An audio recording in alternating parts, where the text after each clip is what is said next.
Happy Wednesday. We're back at it again with the dun-dun-duns. Okay. You were in the business yourself. Okay, yeah, that's what we're talking about today. That's what we're talking about. That's what we're talking about today. Hello there. Welcome.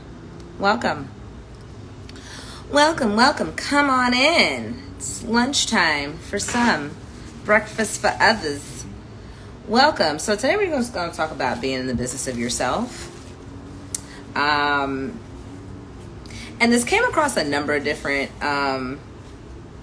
ideas or things that I feel like I watched or read in the last couple of days. And it's just been resonating that I think that there's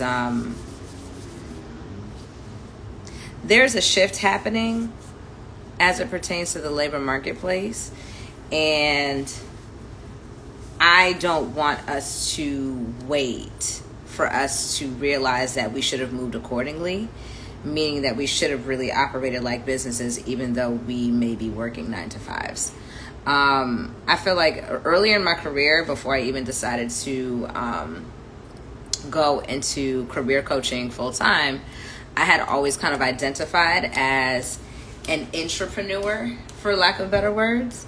And the reason why I had selected that as a term, even though it was really terrible for SEO, for being honest, I leaned into that topic. I leaned into that titling when I was building a brand outside of my company to identify the fact that I still operate as a business, even though I may work for a corporate structure. And it didn't necessarily hit or land, but I think it's hitting and landing now because of the fact that we're recognizing what the pandemic has done to how we approach work. And so I want to kind of remind y'all, or at least encourage y'all to really evaluate if the way that you are managing your career is sustainable for the future. If you are kind of a little bit laissez-faire or just kind of letting things happen, asking yourself the hard questions like, is this actually really sustainable for what may come into more of a gig economy, what may come into more of a freelancer economy, where you have to be very, very clear about what you're good at and not just have a full range of capabilities. People are not going to continue to hire like that anymore. And so I recognize that when I made some of the biggest decisions in my career. Also, if you're new here, hi, I'm Bianca, career coach and speaker. And I help seasoned professionals master the backdoor job hunt so they can switch careers, as I have done that 4 times. Your girl was supposed to be a dentist, and that was not my ministry. So anyway, beyond that little spiel, one of the things I was thinking about was the hard decisions to leave a company, especially if you've been there for a minute, and what emotions are kind of tied into that, even though it is on paper logical, but when you're in it, emotionally, it may not necessarily make sense, right? Some of the jobs, I think at any point in time, I don't remember there was a time where I felt like amazing for leaving the company because there were mixed feelings. Either I had been there or I had built an amount of equity within the company. I wasn't the new girl. I had that flexibility. I had the comfort. I had the relationships. I didn't feel like I was the bottom of the totem pole. And leaving meant a couple of things. It meant that, one, there was potentially going to be some friction with my manager and I, even though we may have had a really strong relationship. Or maybe we didn't have a strong relationship and it still didn't feel that great because it was that toxic of an environment. Let's be real about it. And a part of me was nervous to even go into the next opportunity knowing that it was gonna make sense for me, but it just felt like I wasn't being loyal, or I was betraying, or I don't know. There were certain things, there were certain work philosophies that I think were still ingrained in me, especially if you have worked in corporate structures. And so I think that when I think back on it, it's like, okay, it was obvious that should have been the natural next progressive move, but it didn't feel that way. And so I recognize that had I not necessarily fallen victim to my feelings, even though I knew the facts were directly in front of me, I probably would have made moves a little bit differently. And I recognize that, you know, when I do talk to people that are looking to work with me, one of the things that I pay attention to is what types of stories are you telling yourself that's going to keep you in the same position, because I may not be able to help you. Like, it's above me now. Baby, it's above me. Because there are certain stories or certain feelings that even though you may want the help, you want the support, you want to get free, get to the next level, get to the next chapter, but something has you in a chokehold that is above me, that I can't help.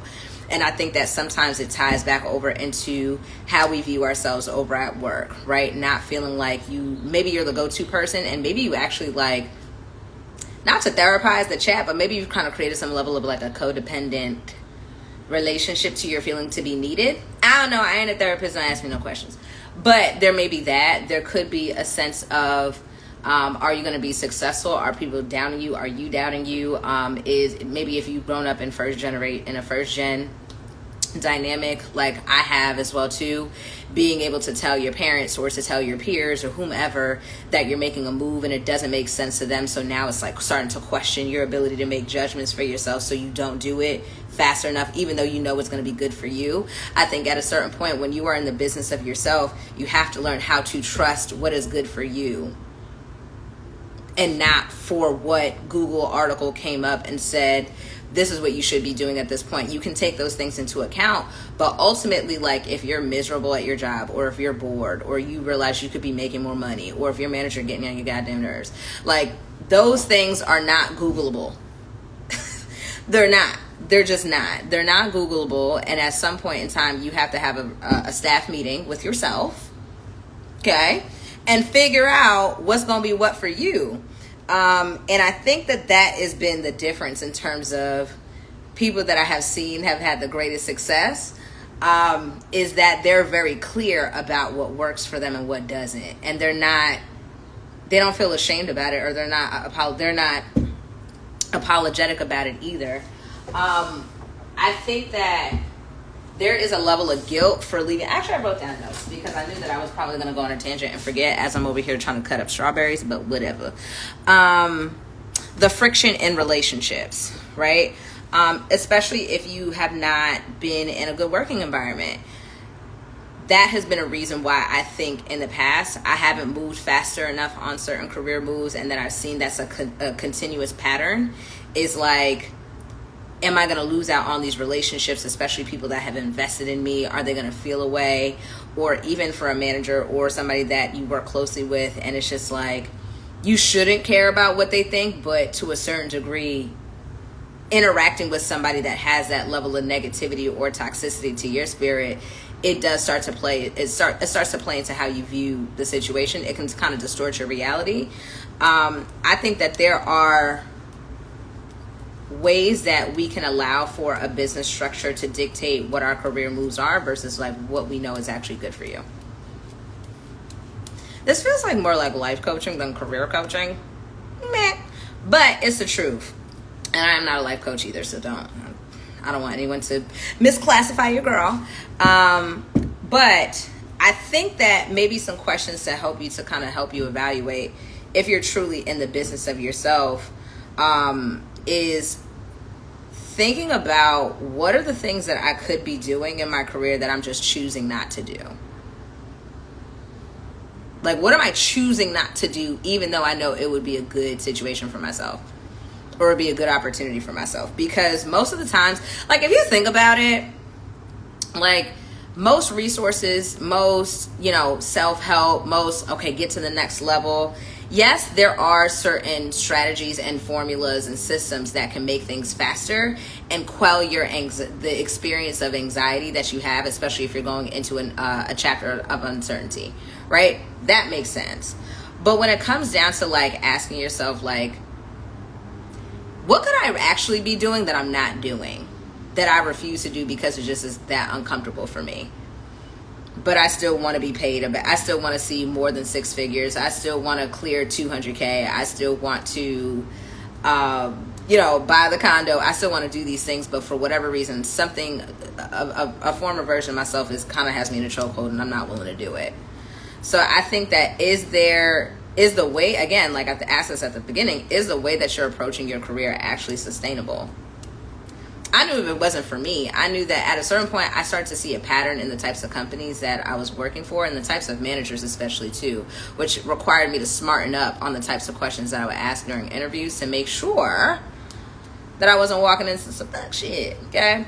And I also think that just figuring out how many turning points do you actually need in order to think, I have the time limit on my phone where it's like, hey, you got to get off Instagram, only for me to hit that 15 minutes every 20 minutes. Mind your business.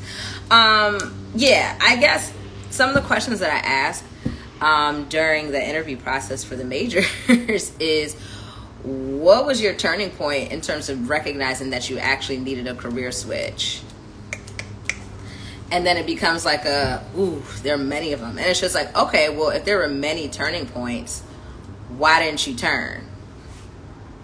Like, what was impacting your ability to not turn out of what you knew was not a good situation for you? Are you addicted to just complaining? I don't know. Whatever it is. Like, this is also not to be nasty and mean to people that are in situations that maybe their hands are actually tied.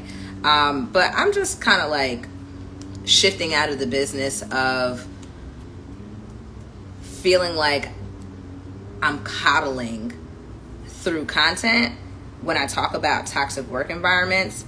That's a story that is very, very true. It resonates, but I also still want to treat y'all at your highest possibility. Y'all don't have to do that. And that's from somebody that's went through it. So, another topic, being in the business of yourself, especially if you feel like you do everybody's job. You do your manager's job. And you're like, you know what? At this point, I feel like I want more money because I deserve it. I'm here to tell you that you don't deserve it if you cannot prove how you're effective. And so here's a concept I've been toying around with. Let me put my arm down like somebody granddaddy. For the people that feel like they're doing everybody's job and they're doing their manager's job and they're not getting rewarded for it, I have to wonder and ask, like, at what point did you realize that was the case, and when did you realize you could have put a stop to it, or when did you feel like you couldn't put a stop to it? Right? Because I think that there's something to be said about people pleasing at work. And I do think that, like, earlier generations of work philosophies that you're supposed to keep your head down, put your headphones in, cover your ass, do everything, especially when you want to get promoted. You need to take on more work to prove that you're a good worker. Good workers do not get promoted. They don't. And I think we've seen it, and we've gotten pissed off about it, especially when we feel like somebody next to us didn't do any work, but they still got promoted. They demonstrated something that you may not have necessarily captured just yet, and that's demonstration of being effective. Do you know how to actually create results, not just put out fires? Do you understand how your work actually impacts the rest of the organization, not just how it affects your team? Do you understand why your team is needed to the company? Do you understand how the company even makes money? Do you even understand what type of customers or clients that exactly good workers get more work? This is what I'm trying to tell y'all, bro. Like, do we understand these core questions? And I think that these are relatively newer questions that I think are coming to the forefront in terms of how to evaluate where your impact lies. Because I'm not gonna lie to you, a lot of us have gotten jobs just because we fell into it. Like, we interviewed really, really well, gave them exactly what we needed to say, but we didn't ask the questions about why this even mattered. And sometimes when we don't ask those questions as to why it actually matters, we run into companies that have pretty unstable business models, or we end up pigeonholed in a role and we don't actually understand what it is that we've been doing this entire time. But we've just been, answering to our counterparts, our supervisors, or whatever, and we go in year after year for an annual review, not knowing if we're actually going to get promoted, not knowing if we're actually going to get a raise or anything, but hoping and praying that they see all of our good efforts. The one thing that I had a conversation with one of the EVPs of my company when I was pretty early in my career, and I was, on the hunt to actually, make a switch over my career. And I was like, well, let me just talk to everybody. I had no strategy. I was like, let me talk to everybody. It's up until I realized it actually was a strategy. I just didn't know what I was doing.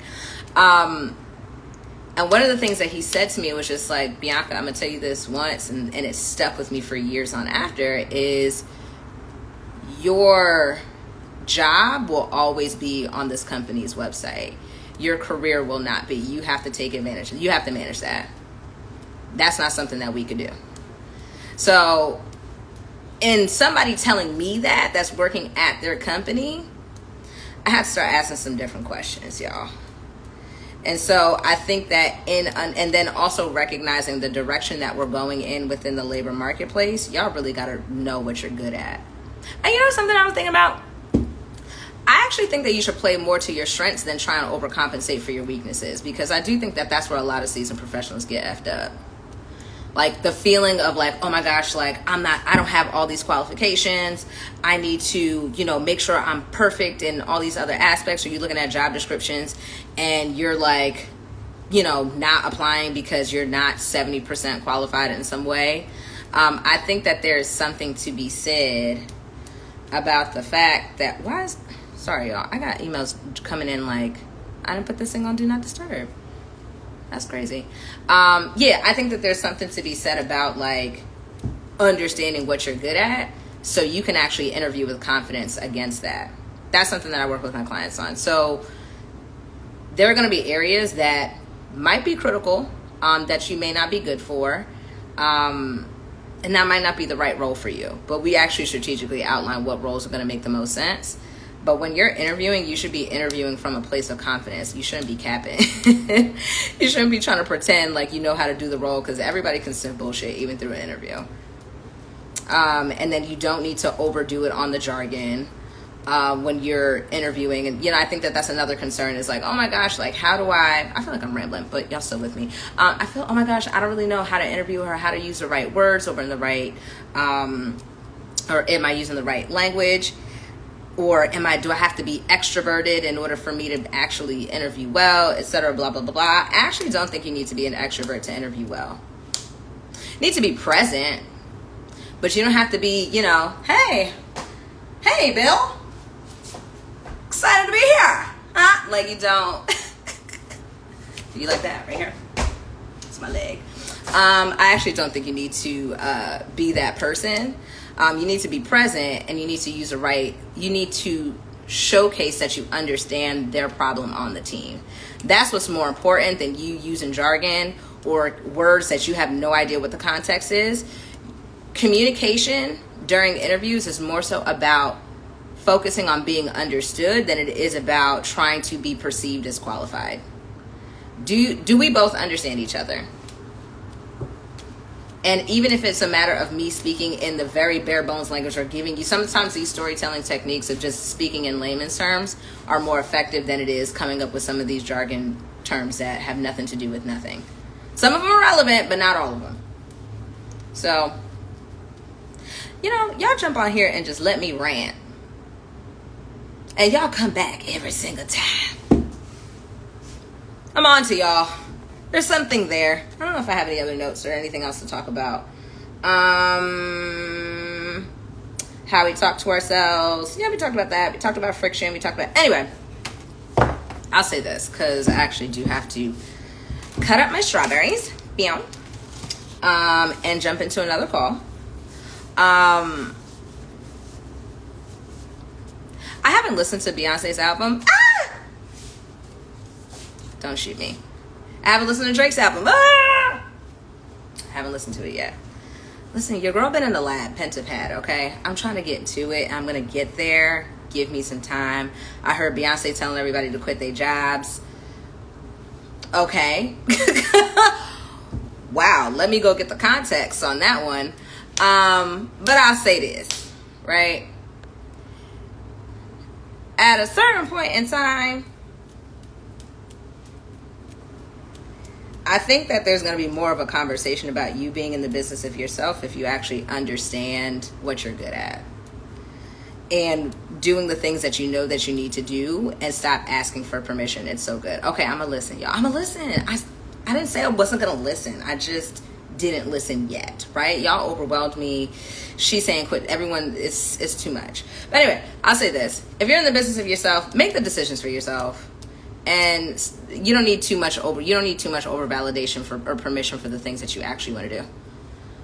Like, I actually think that a lot of us are looking for more validation on what we need to do that's going to help us be successful in the next chapter, right? So if you know that you need help, ask for it.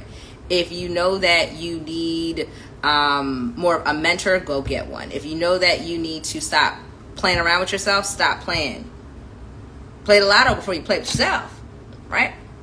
If these are the things, there are things that you probably know that you need to be doing that you're not willing to do for whatever reason. So if that's the case, start there.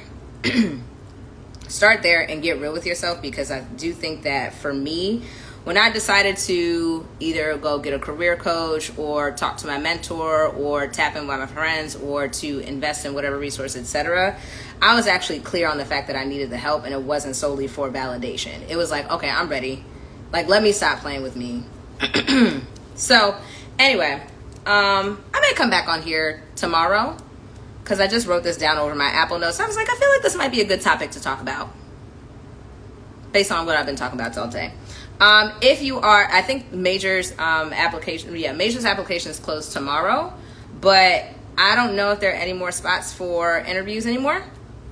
If that is the case, I think that there may be one or two may have opened up. So click the link in my bio and apply if you do fit the criteria, because I do work with a very specific segment of seasoned professionals that are looking to switch careers.